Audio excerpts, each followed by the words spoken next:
So we each have our own top 5. Not necessarily, it doesn't have to be players. It's that kind of everything, storylines, whatever it is. I mean, be creative. Who wants to go first? Anybody want to volunteer? Or else put me up. I don't even remember what I said, but put me up. BMG, put him in, coach. Put him in. All right. I don't remember what I said. I don't have it written down in front of me. I texted it to Booner earlier.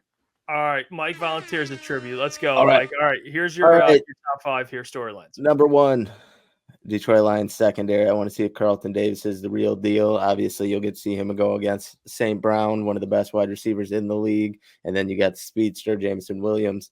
And then number 2, I'm looking who's going to make an impact or who's going to make some noise aside of Aiden Hutchinson from the edge room. And then the back of the wide receiver room, we've already talked about it with DPJ, Khalif Raymond, who's going to be that guy that steps up. And then for the mentality of the team, kind of like what Hutch talked about, that he already envisioned that they would be playing in February and that they're going to be going at it for another Super Bowl. So I want to see how the mentality is with the rest of the other team. Are they as fired up? Are they as ready to go? I know Dan's going to have them boys juiced up. So, and then number 5, I'm excited to see the Crunch Time fans down at Allen Park. Oh, yeah, it's a great one. They're going to make the time. Can't wait to see everyone. So the people. Tap in. You know what, Mike?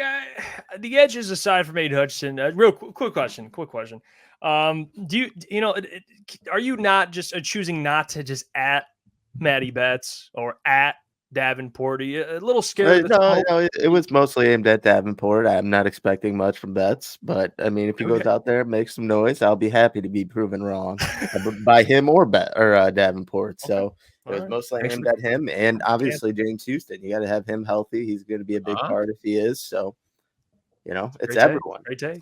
Someone go help Hutch out. Like Lucas said, this defense would have been ass without him. So even more ass than they were. Their secondary would have been getting even more cooked than they were. So, damn right, Unc. Damn right. I like it, Mike. Number 5, I'd argue maybe a little higher, but other than that, yeah, I think you crushed it. Giving the people the last spot, the throw in. God damn it. Mailed it in. But, I should have put the other one I texted. Hopefully Boone put it for his. Oh, we'll see. All right. What was it? Yeah. Mm-hmm. Me and you agreed there, Mike, with that. We agreed. What was it? We'll have to see, Booner. Very specific player, Boone, that, Michigan man, played wide receiver, very fine player. Oh no, I wasn't. It's in mine. It's in mine. Yeah, I don't know what's going on here. I was talking about the JMO stuff with our good friend Doc. Oh. See if he brings a girl. Oh yeah. That was funny. Well, let's. I like it, Mike. Good job. Let's get to. We'll do yours next, Lucas. Well, you could just go next. Sounds good. Let's see what you got. So here's. Matthew. All right, Lucas. Top 5 things to watch for Lions training camp.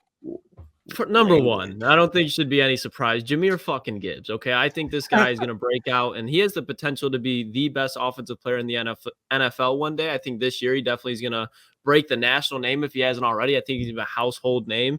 And I think he's a guy that's going to be top 5 running back. And I just can't wait to watch him work, especially early on, to see how he progressed, because we saw him a little bit last training camp, but we really didn't get to see that much. So just to see how he's grown this offseason, and to go with that, boys, I don't know if you remember Scotty Montgomery running those running back drills, but that was just entertaining to watch, because if those running backs messed up once, it felt like when I did the laundry or something at home, and I forgot something in the dryer. What the fuck is that? What is that? I'm like, Dad, what's going on, Dad? He's like, restart the washer. Go restart it. And Scotty Montgomery does not play around. It's amusing to watch, and that's why this running back room is so disciplined and so good. Watching Scotty Montgomery work, he's definitely one of those guys that I don't know if he ever will be a head coach, but he definitely commands the hell out of the running back room, and I think that's just something that's entertaining to watch. And something else going to be entertaining to watch is, can DPJ, the Michigan man, prove Booner wrong? Now, Booner, there's been shots fired recently. You calling me out about Marcus Davenport, Levi O, with your doubts with them. So I'm just repaying the favor here. But this is more so going just with the Donovan Peoples-Jones, with the wide receiver room as far as the depth. I'm excited to see. I think DPJ is still going to be the same guy. I think he's going to be fine as a wide receiver 4. Can I be wrong and Booner's worries be confirmed? Absolutely. But I'm just excited to see what the Antoine Greens, being realistic over here, brother. Isaiah Wilson out of Illinois, just the back end, Khalif Raymond, really see what we're going to get at this wide receiver 4 spot. And then the Levi O show. I'm very intrigued to see what Levi Onwuzurike. This is going to be the first season he's slimmed down. He's healthy. This is the healthiest he's been, and I do not think he's going to make the roster, but there's a chance that he will. I think it's going to be a very polarizing topic, especially when you look at this defensive tackle room, because with DJ Reader potentially not starting the first couple of games, they're going to be seeing what they have. Is it going to be Roderick Martin out there? Is it going to be Levi O? Who's it going to be? This is the last shot for Levi Onwuzurike. He's got to lay it all on the line. And I'm just interested to see how it turns out. Whether I'm right or wrong, again, I'm just interested to see how it turns out. And then finally, I think this is a matchup that not many people are talking about. I think people are talking about Carlton Davis, Terrion Arnold. But boys, Amon-Ra St. Brown, he lines up on the outside a lot. But when you go into it, I think J-Mo's going to be out there. I think they're going to try to see what they have out of DPJ, Antoine Green. I think Amon-Ra, he's been running a lot of routes out of the slot. And who's going to be covering that? The nickelback. And Brian Branch, Amon-Ra St. Brown, I think those are best of the best, iron on iron. I think Brian Branch is going to be potentially the best defensive player for the Lions this year. And Amon-Ra obviously could be the number one offensive player outside of Penei Sewell for the Lions this year. So that's a matchup I'm really excited to watch, because I think those are guys that aren't uberly athletic, but they're extremely fundamental and intelligent, know how to manipulate coverage and route running. So it's going to be a fun matchup to watch. I'm really excited for that one. You know, my favorite, I'll just say my favorite, Scotty Montgomery restarting a drill, because we saw him work. We all went to training camp last year. Remember, we were right at a front row seat to Scotty Montgomery absolutely chewing out the running backs. I think Jamar Jefferson, obviously Jameer and Dave Montgomery, but who's Zonovan Knight? There was who's Mohamed Ibrahim? Yes, him too. Craig Reynolds, he was absolutely just chewing those guys out. Guys. I still remember watching when Lucas watched Gibbs do his first drill. This dude's mind was blown, just blown away. Gibbs was getting the biggest round of applause from the crowd after everything he did. He was just cutting up. The bro would pick up a fucking water bottle and you get a round of applause, as he should. Yeah, first round running back, you better back in football. I like it. Can DPJ prove Booner wrong? Yeah. We might have to bring Robert Woods home if not. Yeah, wait, what's going on? This is unbelievable. I mean, I've been put on the stand, Booner, 3 times in the last 2 shows for being critical of Marcus Davenport, Broderick Martin, Levi O. You've been very critical of DPJ, so I'm kind of letting you have the floor here. Yeah, no, it's DPJ. What? Wow. He had one good year, and he's amazing. He's in Michigan, man. The difference between me and you when it comes to Davenport and DPJ is I still have faith in DPJ, and every time I hear his name, I don't brush him off. That's the difference between me and DPJ and you and Davenport. So noise is what does it. I still think there's an opportunity in the wide receiver 3-4 room with DPJ and Khalif and Antoine Green. We haven't seen it yet, and I think I guess we both have kind of a little bit of sample size when it comes to minicamp, because minicamp we heard nothing about DPJ, and everything was Antoine Green, and in minicamp, to your point with Davenport, that man's on the PUP list already, and he's hurt. Yeah. So it's he's a starter, Boone. That's why I'm a little bit more because Donovan Peoples on a wide receiver 4. I'm not losing sleep. Marcus Davenport is the starting defensive end.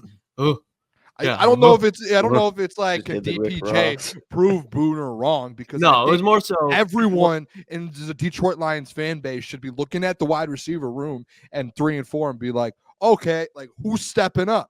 You know what I mean? Who's going to be the guy? And I don't think anyone knows. You can't look me in my eyes. You, Klotzy, Gentry, Jeff, anyone in the chat, Shift God, Diggity Dog, J-Rod, ETF, no crazy clown. No one can look me dead in my eyes right now and say they're confident with one of those guys. 100% confident that they're going to go out there and put 400 or 500 yards up this year. You're not. That's a lie. No one's confident. They don't need to put up 400 or 500 yards, but I think DPJ you're not confident, though. Yeah, I'm confident that DPJ can go out there and give you 300 yards. I absolutely You're saying 100% he's going to, no matter what. If he makes the roster, I definitely think so. Absolutely. Do you see what you just said? If he makes the roster, that means you're not confident. I obviously can't see in the future if they want to decide to cut him, whatever, to save cap. I don't know. But what I'm saying is Donovan Peoples-Jones is on the 53-man roster, which I fully expect him to be. If you're telling me, give me 300 yards, DPJ, I absolutely have 100% confidence he can do that. I have more confidence that DPJ can do that than Antoine Green or Isaiah Wilson. I have more confidence out of anybody outside there, probably Khalif Raymond in the back end. And Khalif Raymond's going to be your wide receiver 3. Wide receiver 4 is what we're talking about. 300 Remember- yards. hey. He better get 300 yards. We can put 300 a pizza yards is bet on it, nothing. Boone. You I'm need him to confident get he 400 or can get Pizza 500 bet, Boone. yards. You No, need he him to get doesn't. 400 or 500 yards. No, we've been down this road so many times where the yards are going to get replaced and the defense is going to be better. Yada yada. Like 400 to 500 yards is not a need. Would it be nice? Yeah, but he doesn't need to go out there and get 500. It's not like the offense is going to fall apart. 300 yards, that's all you need. Yeah, I Boone, don't understand why I get like I'm the crazy guy for saying, hey, No, you're not like, crazy. a guy that didn't work out and play much last year and who's at a weird point in his career where he's trying to find his groove again, like that we're sitting here relying on him to be our third option. Like, why are we acting like a third option in the end in today's NFL? Fourth, okay, what is the Khalif the third? But like, why are we like in today's NFL? We're acting like the third, fourth option wide receiver isn't like when you see teams like the Chiefs doing what they just did with their wide receiver room. These are the same questions I ask about Levi and Marcus. So basically, you're telling me you agree with me then? No, what I'm saying is you'll come at me about Marcus Davenport as a starter, but Donovan Peoples-Jones as a fourth string. You can't. You got to question that. And if I bring up but Levi, outside of injury, Davenport has proven he can produce in 1 year, just like Donovan Peoples-Jones had one really good year. Couple more. No, I mean Boone. Remember what I said? Didn't we have our like takes we were giving out for training camp? What was my take? DPJ is going to prove that he is a guy that you can at least you could be confident to be your wide receiver 4. Like that was my take. So I'm still confident. All right. Who was your wide receiver 4 last year? Let's sort it out. Last year Amon-Ra, they had J-Mo, Josh Reynolds, Khalif Raymond. Okay, Yeah. so I just want to throw this out there, and this isn't me being like, this is just me being honest. Khalif Raymond had 500 yards last year. But what did J-Mo have? I'll wait. Yeah, but J-Mo was your wide receiver what? He would have been your 3 or 4 at that point going into the season. Okay, so he had 400. So you're losing 600. You're losing 600. And so then you have to replace 600. And now secondary gets better. Defense allows less passing yards. Gives you opportunity to run the ball more. To your point, kickoff rules. You're gonna have. We're just acting like. No, we're not. But what we're saying is all I'm saying is I get put on the spotlight questioning a defensive end that's starting. I'm now just putting the spotlight on a wide receiver 4. All right, that's fair. You know, and that's we. And by the way, too, we keep this going real quick because I have said the number one concern on the Detroit Lions defense is their edge room outside of Hutch. Like that's the number one hole on this team. So I don't think it's crazy to talk about a wide receiver hole as well. If you have no clue, like we're blinded right now with what's going on in that room. Which there are pieces, but we are essentially still sitting there blinded on what's going on in this room. Like, am I wrong? Am I wrong? Anyone? I'm very confident in this room. Antoine Green was getting first team snaps over DPJ, but you just said you're not worried about Antoine Green. If they believe that Antoine Green's better than Donovan Peoples-Jones, then that's fine. I have faith in Antoine Green being a wide receiver 4, especially when you look at the amount of weapons on this offense, the offensive line. This wide receiver 4 spot, I think, is going to be completely fine. The Kansas City Chiefs wide receiver 2 last year was Justin Watson. Like if the Donovan Peoples-Jones is wide receiver 4 for the Detroit, I'm not sweating it. I understand they have Patrick Mahomes, but the Lions have a damn good offense too. I will say I'm starting to fall a little bit more for Antoine Green stepping up than DPJ right now. See, that's where I pull away. I mean, but it happens. Yeah, I don't. We've been down the road, and it's all good. Boone, it just depends how you feel about DPJ. It's okay if you have, you have less confidence. Shout out John Barfield, and we have more confidence. I mean, that's okay. John Barfield's profile picture looks extremely professional with the suit on. I just wanted to shout him out real quick. I will say this too. Think about this. Alan Lazard action. How about that? Where do you guys want? It's going to be, well, they got to eat it. That's going to be a weird contract because they paid him a lot. And if they cut Alan Lazard, I think he has like $30 million left on his contract. So that's like they're going to have to eat it. So I don't know what's going to happen there. I would love Alan Lazard, but I think he's pretty much the exact same thing you haven't done in Peoples-Jones. He's just played in the division before. I want to shout out Tom too. I want Tom to know. He said Booner keeps respawning and dying on this hill. I keep getting brought in. Klotz, he put that in as one of his top 5. Well, he said I got hooked into that one. I got to understand. I got hooked into that one. I got pulled into that. Hey, if you believe it, Boone, you stand on it, and that's okay. I mean, I do. Yeah, no, 100%. Like if DPJ doesn't work out, guess what? You come on the show and say, "Hey, told you guys, Told you to I worry. want to know though. I want DPJ to work out. Like we understand. This man is supposed to be the wide receiver 4. I get it, and that's it. But I just think Robert Woods, like if they brought in Robert Woods, it'd be like, yeah, I don't really care about Robert. I'd yeah, really get he'd Alan be like Lazard. battling him and DPJ. I troll Booner about that. That's Bobby not for real. He Trees, doesn't Bobby actually Trees. believe that. No, That's just I'm not. a But bit I'm now. throwing out an example of someone who could be available. Like they're all going to be in the same tier. Like Antoine could beat out Robert Woods. I wouldn't be surprised if that happened. So unless it's Alan Lazard, I would agree. So a little bit of an upgrade. Yeah, Let's like get to if there's Booner, there's going to be some guys that get cut. There's going to be some casualties out there. Go find one. well, Boone. Isaiah Hodgins. Oh, Come on, guy. Boone, talk to me. Super Bowl. Top 5 things to watch for Lions training camp. What do you think? Here we go, boys. Booner. All right, let's start. You guys want to start from 5 and go to 1? Let's start from 5 and go to 1. 5. I think one of the boys already had this. Is a new and improved Detroit Lions secondary. I think that's going to be like a battle because you do got to think like the matchup with that Luke Klotz said with Amon-Ra St. Brown, Brian Branch, or Carlton Davis. You're going to have J-Mo and Terrion Arnold. Like you're going to have a lot of different matchups that you're going to be seeing from that secondary with the Detroit top 5 offense in the NFL. Brian Branch, where's he going to be at? Where's Iffy? Is Kirby going to be playing? Like there's going to be Amik Robertson. I just keep naming them. Is Emmanuel Mosley going to be back for camp, boys? I don't know. I don't think so. I don't think so. If he is, that's like things are starting to happen, and the secondary is starting to fall together here a little bit. It's coming together, so I'm pumped to see that. I think everyone should be excited. Like secondary, we saw with CJ Gardner-Johnson last year. Like those guys love to talk, and I think those are those secondary units are the ones that get in fights. They're the ones that are always talking. They're all the ones that are going at it. And now the fact that you upgraded every single position in that secondary now, I think that's good. Like people should be running through a wall to be able to go watch them. Fourth one, number 4. I think this is one of the most interesting ones, fellas. Ben Johnson, the best offensive coordinator in the NFL, and Aaron Glenn, another who was a head coach candidate and is considered one of the best DCs in the NFL, even though the numbers haven't showed so. This man has every piece now. Do you guys remember Deuce Staley and Aaron Glenn a couple of years ago in Hard Knocks? I know Ben Johnson doesn't talk, but I think when we get into training camp and when we get in there and get going, I think you're going to start seeing a little bit of Ben Johnson, Aaron Glenn, maybe not screaming at each other like those two. They're going to be battling it out.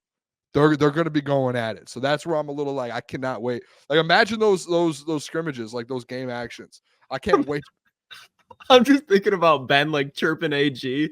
Like Ben gets unhinged. He calls like his favorite play call. It works to perfection. He just starts chirping AG, getting in AG's face like Deuce did. AG would probably Yeah, what does Ben's trash talk look like? Like nice guy trash talk or something? Like it'd be. He probably he's one of those guys. I bet if Ben has to start talking shit, I bet he starts running his mouth. I bet he's got some tricks up his sleeve. He's just one of those guys that's out just watch this, and then he'll like turn away. Like watch this, and then turn away. I don't know. I would love. I hope we get to see a little. I hope we get to see a screaming match between those two. Yeah. Imagine that. Well, someone lays a hit on Jared Goff or something, and then you get Ben going. Like, here we go, boys. It'd probably be Levi stumbling. Booner, you'd get into a screaming match. Someone lays a hit on Jared Goff. Oh, I for sure would. I for sure would. Like, Don, stand back. I got this. Come on. They probably would come get me. Take care of it, Booner. All right. Number three. I think this is a big one. This is like an anticipated one. I think because last year we got to see it. But Penei Sewell and Aiden Hutchinson. I think just Hutch or Penei talks about it. They both talk about it all the time about how they get to go up against each other all year long. And it's just iron sharpening. Excuse me. Iron, and they're just making each other better. And I think, like, do you guys remember those videos, those one-on-one videos, and like then you get into the actual full on scrimmages, and then it's just Aiden Hutchinson, one of a top 5 defensive edge rusher and the best offensive lineman in the NFL, going at it all training camp for a full month. Like you can't get that anywhere else in the NFL. Maybe wait, is there another place that has that? Steelers, no. 49ers, I guess. Nick Bosa.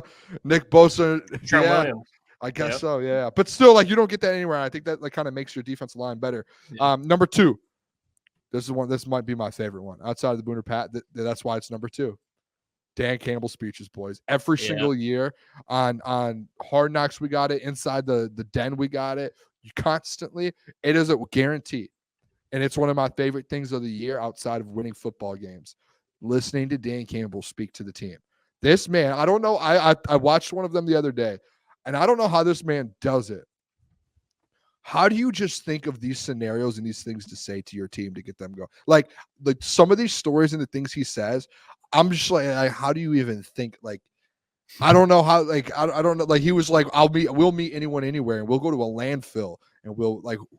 This dude just knows how to get people going, boy. Got that dog in him, Boone. He does. He's got that dog. That's why he's right at the. I almost said the leader of the Booner Path. That is me, but he's right there with me. He's a co-signer, that's for sure. He's a funder, an endorser. He is. So I don't know about you guys. I think that's one of my favorite things at all training camp is getting to hear Dan Campbell's speeches. All the NFL Boone in the offseason. I think people just around the NFL wait for that. Yeah. Yep. Viral moment waiting to happen. I could put up a Dan Campbell clip like right now, and I bet you by tomorrow morning it's viral, and our video has 100,000 views. It happens every single time. Yeah, if you have one, I don't care if you have one ass cheek and 3 toes, I'll beat your ass. Where the 3 toes come from, dude? That's where like, don't you guys like? Does anyone ever think about like Dan says stuff, and you're just like, where does that come from, bro? You know what it honestly probably is, because he's from Texas, isn't he? That's like some shit that you remember when you get yelled at. Like all the good one-liners I have is from when I'm getting yelled at by my pops, and I'm like, oh, I can't wait to use this on somebody. It's just like the bite in the kneecap thing. Who thinks like we're gonna bite a kneecap off? And he did it, and it became like a thing. Like this dude is like, every year you get a legendary speech out of this guy, and they just never get old. And then number one, boys, I don't even know if I need to explain this, boys. Like the chat knows it, I know it. Starting tomorrow, when the Detroit Lions take the field, that is the absolute start of a Detroit Lions Super Bowl run. Tomorrow is day one of going to a Super Bowl and winning a Super Bowl. And that's where the Booner Path starts. That's where everything starts. That's where we go. And we go on the front line, boys. And tomorrow until February, whenever it is, 20th or 18th or 15th or 6th, whenever it is, I should probably figure it out. The Booner Path and the Detroit Lions Super Bowl run starts tomorrow at 8 a.m. Dan Campbell has a press conference, and it goes on from there. And we don't look back. It's week by week, 1 week at a time, one practice at a time, one game at a time, boys, all the way to a Super Bowl and beating the Kansas City Chiefs in the Super Bowl. That is what I'm most excited for through training camp. I can't wait to go out there. It's good. Wins the game at the buzzer.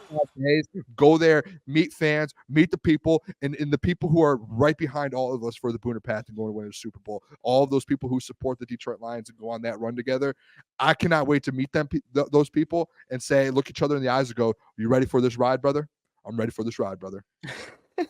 Mike, that sounds like an actual quote. You know, that's something Dan, that's what he would say. I love all the people. Start of the Booner Path and Super Bowl run.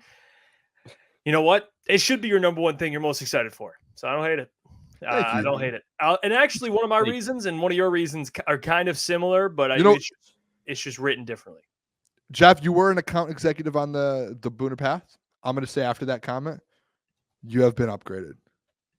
Okay. You are now officially a regional manager of the Booner Path. Michael Gentry, you are now a national. I don't want the pity upgrade, Boone. I don't want it. I was going around the room to give upgrades. I was going around the room. All right. Then, hey, you're back to an executive, account executive. All right. Thanks. I play a hard game here. I'm Dan Campbell. Don't forget who I am. We bite kneecaps around here. I did my time as janitor. Get. Yeah, I put in a good word for you, Mike. You know, Thanks. Jeff, that comment really got you there. Though. That was good. I like that comment. Appreciate it. I respect that comment. You are now a regional manager of the Booner. Well, Gentry's the assistant to the regional. Yes, you're Dwight Schrute. I get Jeff his coffee, whatever he needs. Yep. You know, you'll move up. Cleaning toilets. You know, throw a piston jab as you give him his coffee. Yeah, coffee's better than Killian. All right, relax. All right.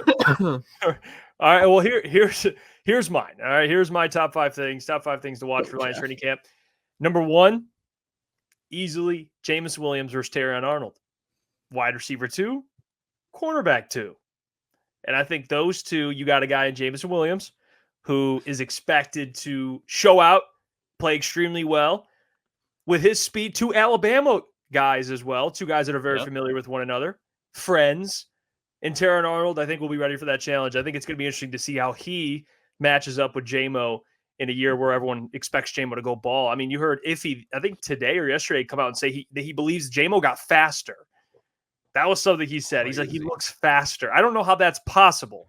I don't. So I cannot wait to see him and Terrion and those two going at it. Number 2, Jack Campbell dominating. I mean, do I have to really explain this one? I mean, Klotz, we're going to find out, all right, at the end of training camp. Not that you don't believe in Jack Campbell, but that you believe that Alex Anzalone is still the number 1 linebacker, the best linebacker. I think Jack Campbell is going to give that man a run for his money, might even mess around, and people might be like, damn, Jack played extremely well. Big season incoming for Captain Jack. So I have him at number 2. 3, I have who responds to Aaron Glenn's trash talk. I didn't put Good one. Ben Johnson on there. Who's going to stand up on the offense? Is it going to be Scotty? You know, who's going to – because it was Deuce, because Deuce has that grit, you know, not that Ben doesn't, but Deuce is more vocal. Who's going to be that vocal guy? You know, maybe surprise, maybe even see, you know, Hank Fraley chirping a little bit. You know, like who is it? You know, is it Ben Johnson? I think that's one thing I'll be looking forward to because Aaron Glenn's going to talk shit to somebody. It's just about who's going to talk shit back on the coaching staff. Number 4, I have Dan Campbell up downs, down ups, depending on how you want to phrase it.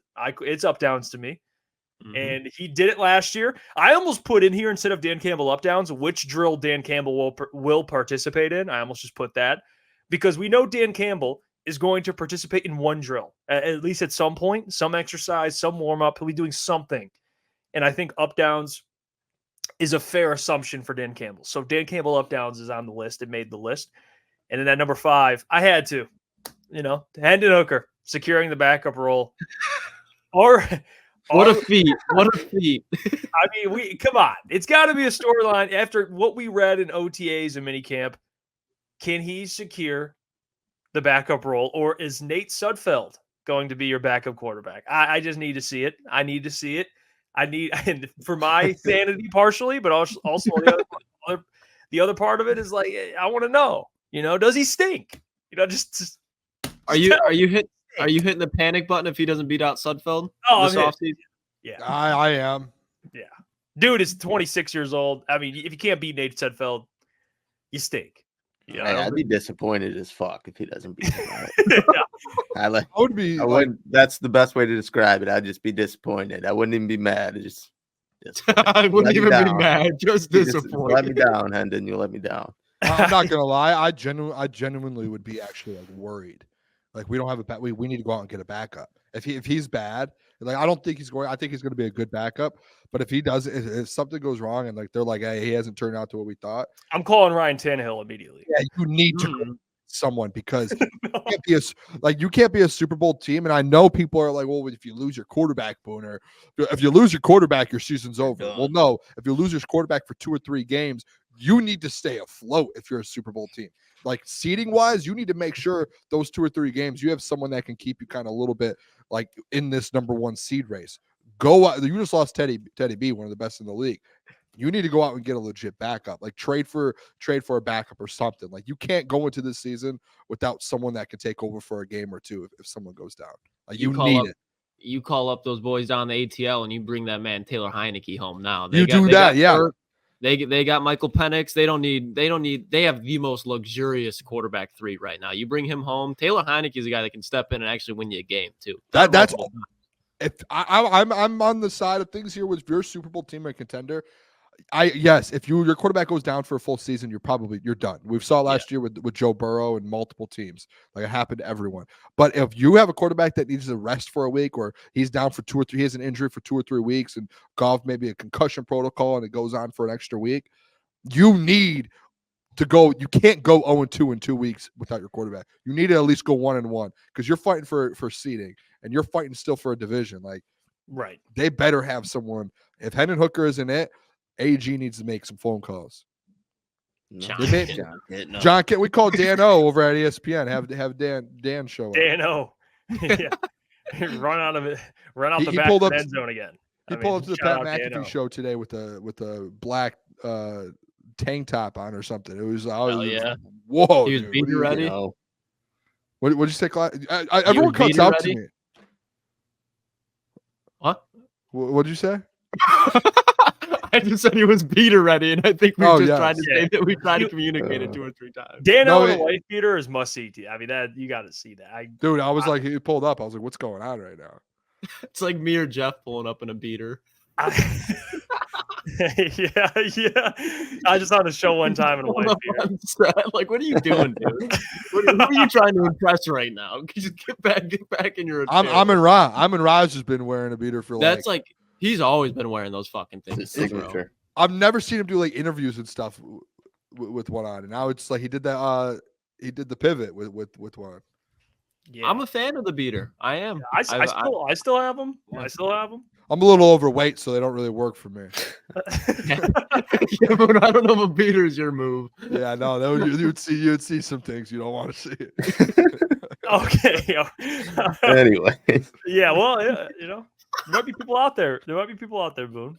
I mean, hey, look at Steve Lehman's wife beater, do-rag, Hefe stepping out of it. Oh my gosh. Yeah, no, you don't want me. Hefe. You don't want me to see do-rag. that. You don't want me to do-rag. Yeah, we really do it. don't. We really don't. You don't want that. But yeah, that is my 5. I think I like this 5. I think Dan Campbell doing up downs, and I see Rock Down Lions. Shout out Will. He commented earlier that Dan's on his 3rd knee surgery, so if he does up downs, it's grit. So is it up downs or is it down ups? Because I grew up thinking it was down ups because you go down and they get back up. Either or, potato, tomato, tomato. I've seen some He just debate. wants to argue right now. It's up No, down. I'm holding back. At We're least for good. me, it's up downs. I mean, down ups, I guess makes more sense because you start up, go down, up. Yeah. But Yeah, that's like I would blow the whistle, down ups, whistle. Then you go, you're going. Every time they blow a whistle, you go down.